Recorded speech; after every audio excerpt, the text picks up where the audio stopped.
ඔය ෆොටෝ එකේ තියෙන්නේ දැනට ලංකාවේ ගොඩාක් වෛරල් යන ඉස්කෝලවල යම් යම් පුද්ගලයන් විසින් කරන නොමිලේ බෙදන පෑනක්. ඔය පෑන විශේෂත්වය තමයි ඔය පෑන ලිව්වට පස්සේදී කිසිම තැනක ලියුණ කියලා පේන්නේ නැහැ. නමුත් ඔය ඉස්සරහට තියෙන පොඩි ටෝච් එක වගේ එක ගහලා නිල් පාට බ්ලූ ලෙන්සර් එක දැම්මට පස්සේදී ලියපු එක ලස්සනට ලයිට් එකක් වගේ පේනවා. හැබැයි ඕකේ අරමුණ ලංකාවේ ඉන්න කූට ව්‍යාපාරිකයෝ ඒ කියන්නේ ඇස් කණ්ණාඩි හා සම්බන්ධ අක්ෂි රෝග සම්බන්ධය ඒ කට්ටිය ලංකාවේ ළමයින්ගේ ඇස් වල පෙනීම අඩු කිරීම සහ ඇස් අන්ධ කිරීම සම්බන්ධයෙන් යොදා ගන්නා කූට උපක්‍රමයක්.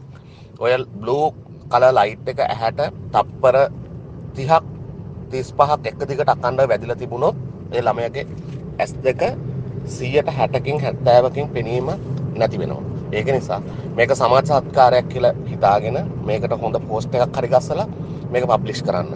මේක ඇත්තරම වටින දෙයක්. ඔබතුමාට පින් සිද්ධ වෙනවා. අපේ ළමයි බේර ගන්න පුළුවන් එක ක්‍රමයක්. මොකද උන්ගේ කන්නාඩි ටික කොට වගේ නෙවෙයි පුංචි උන්ගේ ඇස් ටික. ඒක නිසා මේක හරි ගස්සලා දාන්න ඔයාට බොහොම පින්.